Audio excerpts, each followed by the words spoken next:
皆さんごきげんよう、上川薫です。今回取り上げる話題は、ウクライナ情勢関連のニュースを取り上げていきます。今、ウクライナ情勢に関連しては、戦局全体についての話よりも、むしろ、ウクライナを支援する国々がどう動くかといった方が大きな変化が起こっています。その発信源は何といってもアメリカのトランプ大統領です。バイデン政権からトランプ政権へと変わり、従来のウクライナ支援やロシアに対する制裁がどうなるかといったところに注目が集まっているところです。それと同時にトランプ大統領が何を言って何を動かすかという点で、日本ではあまり取り上げられていないのがヨーロッパの動きです。日本の地上波放送では全く取り上げてはくれないのですが、かなり重要な発言を NATO の事務総長が行っています。今回はその話題から始めましょう。ウクライナ向けアメリカ製兵器はヨーロッパが費用負担、NATO 事務総長表明。NATO のルッテ事務総長はアメリカにウクライナ向け兵器供与を継続するよう求め、その費用はヨーロッパが支払うと表明した。ダボスで開催中の世界経済フォーラムのイベントで講演し、NATO は防衛支出を増やし、防衛産業の生産を拡大し、ウクライナ支援にかかる費用をより多く負担する必要があると述べた。ウクライナについては、アメリカも関与し続ける必要があると指摘。もしトランプ新政権がアメリカの防衛産業基盤からウクライナへの供与を続けるつもりなら、そのツケはヨーロッパが払う。私はこのことに完全に納得しており、我々は喜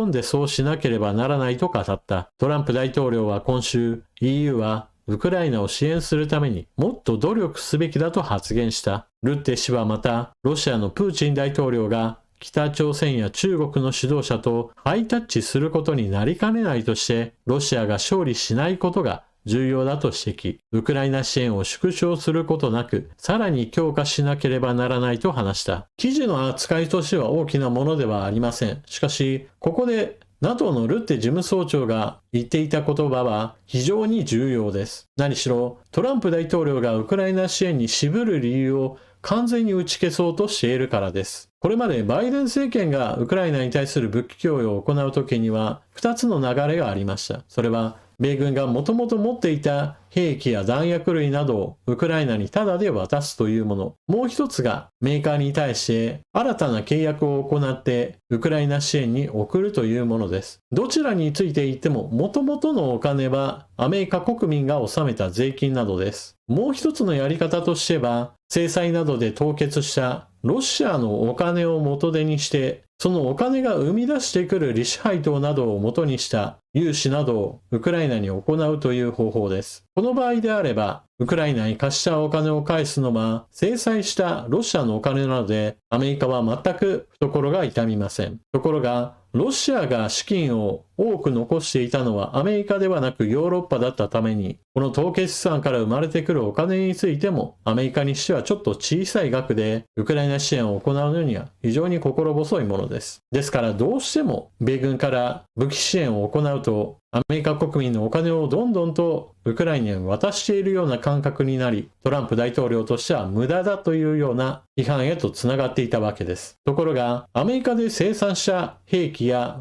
弾薬類などを、その代金を支払うのがヨーロッパですよとなれば、それはもう単純にビジネスとして成り立つわけです。買い手はヨーロッパで、送り先がウクライナですよという形になるわけですから、トランプ大統領にしてみれば、自分がヨーロッパに対して軍事予算を増やせといったその効果としてアメリカの軍需産業の売り上げが増えたんだ。これはもはや外交勝利だというような表現をしてもおかしくないような状況です。少なくともルッテ事務総長の言うようにヨーロッパ側がお金を用意することさえできればアメリカによるウクライナ支援は今後も続ける理由が十分これでできます。そうした意味でこの発言は非常に重要だというわけです。ただし、あとはこれが実現するかどうかについては、お金を集められるかどうかにかかっています。確かにヨーロッパ各国は軍事費を徐々に増大させてきました。しかし、元々の基準が低かったという大きな問題があります。ヨーロッパ各国は長い間戦争から遠ざかることにより、価や人件費が向上する中においても、軍事費については横ばいかむしろ削減してきました。そのためヨーロッパの各軍需産業のメーカーは訓練や整備用といった非常に小さい市場向けのサイズに適合したこじんまりとしたものになっていきました。だからこそロシアによるウクライナ侵略が始まった時、工場をいくらフル稼働させても全く弾薬支援などが間に合わないなどといったことが発生したのです。これは他の大型兵器についても同様です。ロシアはソ連時代の戦車や装甲車といったものを保管状態のものを合わせれば1万台以上あったものが、ヨーロッパ各国は軍縮が続いたことにより、各国保管している戦車や装甲車も数百両といった程度で、何千何万といったレベルでは保有してはいませんでした。また生産能力について言っても非常に限られた生産能力へと落ち込んでおり、ヨーロッパ全体を合わせてもロシアの生産能力に及ばないといったような状態になっていたわけです。だからこそアメリカからの支援が重要で、アメリカからの支援が途絶えると大変なことになるわけです。あとは NATO のルッテ事務総長が各国に資金拠出を求め、これがうまく成功することを願いましょう。トランプ大統領にしてもタダで渡すのが嫌と言っているのですから、お金を出すよと言えば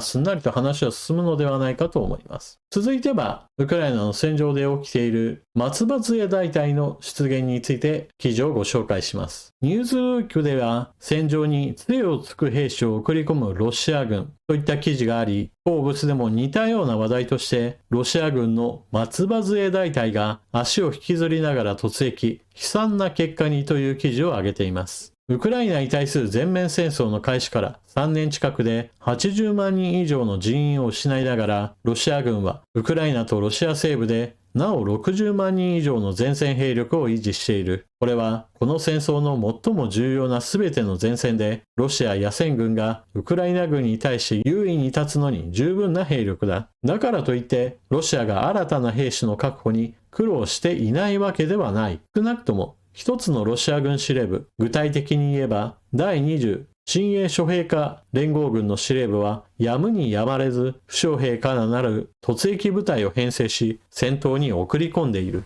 負傷兵はどうにか歩けはするが、中には松葉杖の助けを借りざるを得ない者もいる。容易に予想されるように、その突撃の結果は悲惨なものだ。ロシア軍の一部の指揮官は負傷兵にも戦闘を命じているらしいという噂は数ヶ月前に流れていた。そして先週、松葉杖大隊の最初の明確な証拠とみられるものがインターネット上に現れた。ロシア軍がウクライナ東部で注力しているドネツク州ポクロフシク市周辺で、ウクライナ軍のドローンは松葉杖をついた兵士が多くを占めるロシア軍の突撃部隊が足を引きずりながらウクライナ側の陣地を攻撃しに来るのを発見した。その時の映像がこちら。ドローンが撮影し、ロシア兵が松葉杖をついてウクライナ軍陣地に向かってきていることを示しています。当然このように素早く動くことができない兵士たちはドローンからの爆弾投下から逃れることができません。その場面についても公開されているのですが、 YouTube の規約上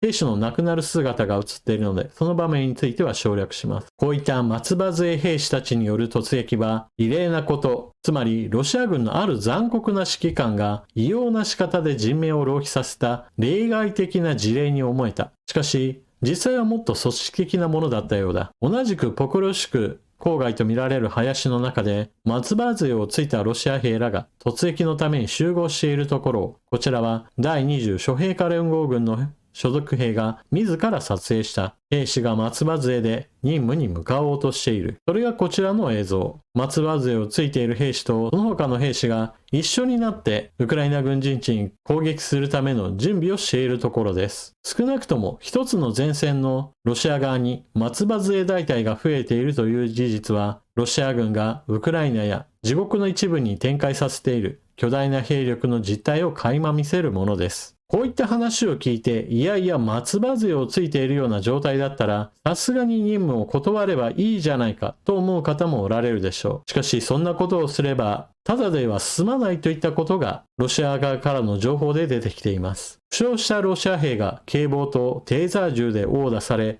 前線に戻ることを余儀なくされる。ロシア連邦のトゥバ共和国で負傷した兵士を警棒とテーザー銃で襲撃する様子が映ったビデオが公開され、軍人が拘束されたと報じられている。1月19日に戦争支持派のテレグラムチャンネルで公開された映像には、殴りつけている男が軍警察のワッペンがついた制服を着ているのが映っている。こちらがその映像です。警棒を持ってきた男が激しく殴りつけています。この映像はその後も何度となく繰り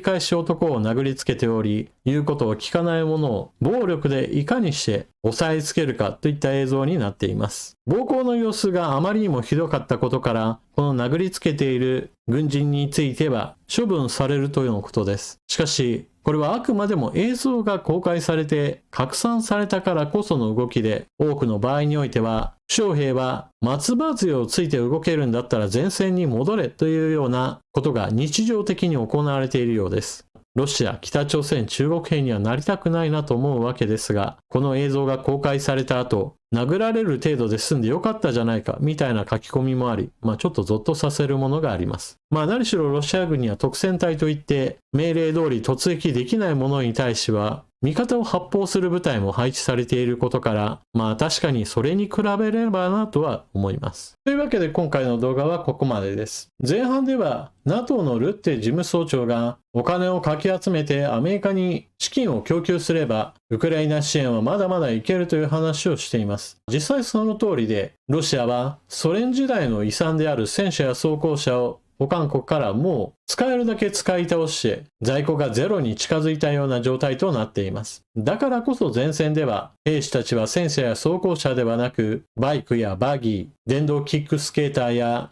自転車、さらには徒歩で突撃する者たち、そして素早く動くこともできないような松葉杖をついた兵士たちですら前線へと投入するようなこととなっています。ですから、ウクライナに対して十分な兵器や弾薬類を供給することができれば、人海戦術で押し通そうとするロシア軍を徹底的に叩き潰すといったことが十分想定できるわけです。ウクライナ支援に関しては、日本は特に軍事面で全く何もしていないのですから、こういった話に加わることはできてはいません。であるならば、せめてウクライナに対する人道支援をヨーロッパ分を肩代わりするなどして、先ほども述べたような軍事費、ヨーロッパ側が上積みしてアメリカへと送り込めるような役割分担といったものを考えてほしいものです。というわけで今回の動画はここまで。最後までご視聴いただきありがとうございました。チャンネル登録していない方はぜひともこれを機会にチャンネル登録よろしくお願いします。情報の整理整頓に役立ったなと思われる方はぜひとも他の方にチャンネルをお勧めしたり、スーパーチャットで応援してくれると嬉しいです。それでは次の動画でまたお目にかかりましょう。またね。